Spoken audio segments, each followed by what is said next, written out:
السلام علیکم، بسم اللہ الرحمن الرحیم۔ السلام علیکم، بسم اللہ الرحمن الرحیم۔ گدھے کی آواز سن کر اللہ کی پناہ کیوں مانگی جاتی ہے؟ گدھے کو حضور اکرم صلی اللہ علیہ وسلم نے کیوں حرام قرار دیا اور کب تک مسلمانوں پر گدھا حلال رہا؟ گدھے کو انبیاء کی سواری کیوں کہا جاتا ہے؟ کیا حضور اکرم صلی اللہ علیہ وسلم نے بھی کبھی کوئی گدھا پالا تھا؟ اللہ پاک نے یہودیوں کو قرآن میں کیوں گدھا کہا ہے؟ شیطان نے 5 گدھے کیوں پالے تھے؟ حضرت عزیر کا گدھا تاریخ میں اتنا مشہور کیوں ہے؟ گدھا گھر میں پالنا کیسا ہے؟ دنیا کی کون سی ایسی سیاسی پارٹی ہے جس کا انتخابی نشان گدھا ہے؟ ایک اندازے کے مطابق سیدھے سادے جانور کی دنیا بھر میں 250 کے قریب اقسام ہیں۔ یہ بنیادی طور پر گھوڑے کی فیملی سے تعلق رکھتا ہے۔ اسے مال برداری اور سواری کے لیے 5000 برس سے استعمال کیا جا رہا ہے۔ پھر وقت کے ساتھ اس کی ذمہ داریوں میں گاڑی کھینچنے اور ہل چلانے جیسے کام بھی شامل ہو گئے۔ بتایا جاتا ہے کہ 3000 قبل مسیح میں مصر میں اس کا گھریلو استعمال شروع ہوا۔ گو کہ اسے صابر، قانی، فرما بردار اور سخت جانور سمجھا جاتا ہے، تاہم اس کی ضد بھی مشہور ہے، ذہین ہے مگر بے وقوفی میں بھی کم نہیں۔ عام طور پر 15 سال تک زندہ رہتا ہے، مگر اچھی دیکھ بھال کی جائے تو 50 برس بھی جی لیتا ہے۔ گدھا 12 ماہ میں ایک ہی بچہ دیتا ہے کہ گدھوں کی جڑواں بچے شاذ و نادر ہوتے ہیں۔ پاکستان گدھے کی افزائش و تعداد کے لحاظ سے دنیا میں 30 نمبر پر ہے۔ اللہ تعالیٰ نے ہر چیز کو انسان کی مدد کرنے کے لیے پیدا کیا ہے۔ انسان کو اللہ تعالیٰ نے بس اپنی عبادت کرنے کے لیے پیدا کیا ہے۔ اللہ تعالیٰ نے انسان کو اشرف المخلوقات کے شرف سے نوازا ہے۔ یہی وجہ ہے کہ ہر کوئی چیز انسان کے تابع ہوتی ہوئی نظر آتی ہے۔ اللہ تعالیٰ نے گدھے کی تخلیق میں بھی یہی حکمت پوشیدہ رکھی ہے کہ انسان گدھے کو اپنے کاموں میں استعمال کر سکے۔ جس طرح اللہ تعالیٰ نے قرآن پاک کے سورۃ النحل کی آیت نمبر 5 میں یوں فرمایا ہے، اسی نے چپائے پیدا کیے جس میں تمہارے لیے گرم لباس ہیں اور بہت زیادہ نفع ہے، بعض تمہارے کھانے کے کام آتے ہیں۔ گدھا شروع سے ہی انسانوں کی خدمت کرتا ہوا نظر آ رہا ہے۔ گدھا شروع میں حلال تھا، بلکہ جنگ خیبر تک مسلمان بھی اس کا گوشت کھاتے رہے ہیں۔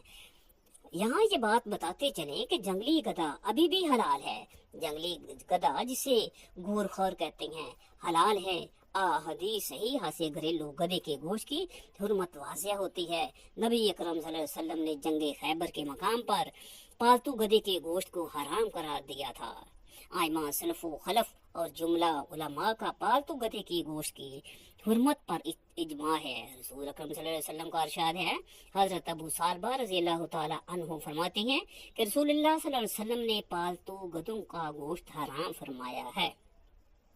حضرت جابر بن عبداللہ رضی اللہ تعالی عنہ سے روایت ہے کہ رسول اللہ صلی اللہ علیہ وسلم نے خیبر کے روز پالتو گدھوں کا گوشت کھانے سے منع فرمایا اور گھوڑے کے گوشت کی رخصت فرمائی۔ لہذا گھریلو یا پالتو گدھے کی حرمت رسول اکرم صلی اللہ علیہ وسلم کی فرمان سے ثابت ہے کہ گدھے کو انبیاء کرام کی سواری کا بھی شرف حاصل ہوا ہے۔ حضرت موسیٰ، حضرت عزیر اور حضرت عیسیٰ علیہ السلام اور آخری نبی حضرت محمد صلی اللہ علیہ وسلم نے گدھے کی سواری کی ہے۔ حضرت ابو ہریرہ رضی اللہ تعالیٰ عنہ فرماتے ہیں، حضرت محمد صلی اللہ علیہ وسلم نے فرمایا، جب تم کو گدھے کی آواز سنائی دے تو اللہ تعالیٰ سے پناہ طلب کیا کرو، کیونکہ گدھا شیطان کو دیکھ کر چلاتا ہے۔ امام ابن سعد اور ابن عساکر نے رسول اللہ صلی اللہ علیہ وسلم سے محبت کرنے والے جانوروں کا ذکر کرتے ہوئے اس خوش نصیب سیاہ گدھے کا بھی ذکر کیا ہے جس پر رسول خدا صلی اللہ علیہ وسلم سواری فرماتے تھے۔ ابو منصور بیان کرتے ہیں کہ جب حضور نبی کریم صلی اللہ علیہ وسلم نے خیبر کو فتح کیا تو آپ صلی اللہ علیہ وسلم نے مال غنیمت میں ایک سیاہ گدھا پایا اور وہ پابہ زنجیر تھا۔ حضور نبی کریم صلی اللہ علیہ وسلم نے اس سے کلام فرمایا تو اس نے بھی آپ صلی اللہ علیہ وسلم سے کلام کیا۔ حضور نبی اکرم صلی اللہ علیہ وسلم نے اس سے پوچھا تمہارا نام کیا ہے؟ اس نے عرض کیا میرا نام یزید بن شہاب ہے۔ اللہ تعالیٰ نے میری دادا کی نسل کے ساتھ 60 گدھے پیدا کیے ہیں، ان میں سے ایک پر سوائے نبی کے کوئی سوار نہیں ہے۔ میں توقع کرتا تھا کہ آپ صلی اللہ علیہ وسلم مجھ پر سوار ہوں، کیونکہ میرے دادا کی نسل میں سوائے میرے کوئی باقی نہیں رہا، اور انبیاء کرام میں سوائے آپ کی کوئی باقی نہیں رہا۔ میں آپ صلی اللہ علیہ وسلم سے پہلے ایک یہودی کے پاس تھا، میں اسے جان بوجھ کر گرا دیتا تھا، وہ مجھے بھوکا رکھتا اور مجھے مارتا پیٹتا تھا۔ راوی بیان کرتے ہیں کہ حضور نبی کریم صلی اللہ علیہ وسلم نے اسے فرمایا آج سے تیرا نام یافور ہے، اے یافور، اس نے لبیک کہا۔ راوی بیان کرتے ہیں کہ حضور نبی کریم صلی اللہ علیہ وسلم اس پر سواری فرمایا کرتے تھے، اور جب اس سے نیچے تشریف لاتے تو اسے کسی شخص کی طرف بھیج دیتے، وہ دروازے پر آتا، اسے اپنے ساتھ سے کھٹکھٹاتا، اور جب گھر والا باہر آتا تو وہ اسے اشارہ کرتا کہ وہ حضور پاک صلی اللہ علیہ وسلم کی بات سنے۔ پس جب حضور پاک صلی اللہ علیہ وسلم اس دنیا سے ظاہری پردہ فرما گئے تو وہ ابو ہیشم بن تیحان کے کنویں پر آیا، اور حضور صلی اللہ علیہ وسلم کے فراق کے غم میں اس میں کود پڑا، وہ کنواں اس کی قبر بن گیا۔ حضرت عیسیٰ علیہ السلام کے حوالے سے کتاب ابتلاء علی خبار میں یہ واقعہ ملتا ہے کہ ایک دن حضرت عیسیٰ علیہ السلام کو ابلیس ملا۔ ابلیس کے پاس 5 گدھے تھے جن پر اس نے بوجھ رکھا ہوا تھا۔ ابلیس ان گدھے کو لے کر جا رہا تھا۔ حضرت عیسیٰ علیہ السلام نے دریافت کیا تم یہ کیا لے کر جا رہے ہو؟ ابلیس نے جواب دیا کہ یہ تجارت کا مال ہے، میں اسے بیچنے کے لیے جا رہا ہوں۔ حضرت عیسیٰ علیہ السلام کہنے لگے کہ اس سامان میں کون کون سی چیزیں ہیں؟ ابلیس نے جواب دیا ہر گدھے پر مختلف قسم کا مال ہے جو میں لوگوں کو فروخت کر دوں گا۔ حضرت عیسیٰ علیہ السلام نے پوچھا ان میں کیا کیا ہے اور یہ سب کچھ تم کس کس کو فروخت کرے گا؟ ابلیس نے جواب دیتے ہوئے کہا کہ ایک میں ظلم ہے جو میں بادشاہ کو بیچ دوں گا، دوسرے میں قبر ہے جو میں سوداگروں اور جوہریوں کو بیچ دوں گا، تیسرے میں حسد ہے جو میں علماء کو بیچ دوں گا، چوتھے میں خیانت ہے جو میں تاجر کے کارندے کو بیچ دوں گا، 5 میں مکر و فریب ہے جو میں عورت کو بیچ دوں گا۔ قرآن پاک میں یہودیوں کے متعلق ارشاد باری تعالیٰ ہے کہ جن پر تورات کا بوجھ رکھا گیا پھر انہوں نے ان کا بوجھ نہ اٹھایا، ان لوگوں کی مثال گدھے کی مثال جیسی ہے جو کتابیں اٹھائے ہوئے ہیں، ان لوگوں کو کیا ہی بری مثال ہے جنہوں نے اللہ تعالیٰ کی آیات کو جھٹلایا۔ اللہ ظالم لوگوں کو ہدایت نہیں دیتا ہے۔ جب رسول اکرم صلی اللہ علیہ وسلم پر نبوت کا اعلان ہوا تو یہودیوں نے اس پر شبہ پیش کیا کہ حضرت محمد صلی اللہ علیہ وسلم صرف عرب کے لوگوں پر مبعوث ہوئے ہیں، ہماری طرف مبعوث نہیں ہوئے ہیں۔ اسی وجہ سے اللہ تعالیٰ نے یہودیوں کی مثال گدھے جیسی فرمائی۔ ان کا خلاصہ یہ ہے کہ وہ لوگ جن پر تورات کے احکام کی پیروی کرنا لازم کیا گیا، پھر انہوں نے تورات پر عمل نہ کر کے اس ذمہ داری کا بوجھ نہ اٹھایا، اس میں حضرت محمد صلی اللہ علیہ وسلم کی صفت دیکھنے کے باوجود یہودی آپ صلی اللہ علیہ وسلم پر ایمان نہ لائے، اس لیے ان کی مثال اللہ تعالیٰ نے گدھے جیسی دی ہے جو کمر پر کتاب کا بوجھ اٹھائے ہوئے ہیں لیکن اس سے کچھ بھی نفع حاصل نہیں کرتے۔ جو علم ان کتابوں میں ہے اس کو پڑھ کر اصل مقصد حاصل نہیں کرتے۔ یہی حال ان یہودیوں کا ہے جو تورات پڑھتے ہیں لیکن اس کتاب کو سمجھ کر اس پر عمل کرنے سے قاصر ہیں۔ ان لوگوں کی کیا بری مثال دی گئی ہے جنہوں نے اللہ تعالیٰ کی آیات کو جھٹلایا اور اللہ تعالیٰ نے ان لوگوں کو ہدایت نہیں دی۔ حافظ ابن کثیر اسحاق بن بشر کے حوالے سے فرماتے ہیں کہ حضرت عزیر علیہ السلام بڑے عقل مند اور نیک انسان تھے۔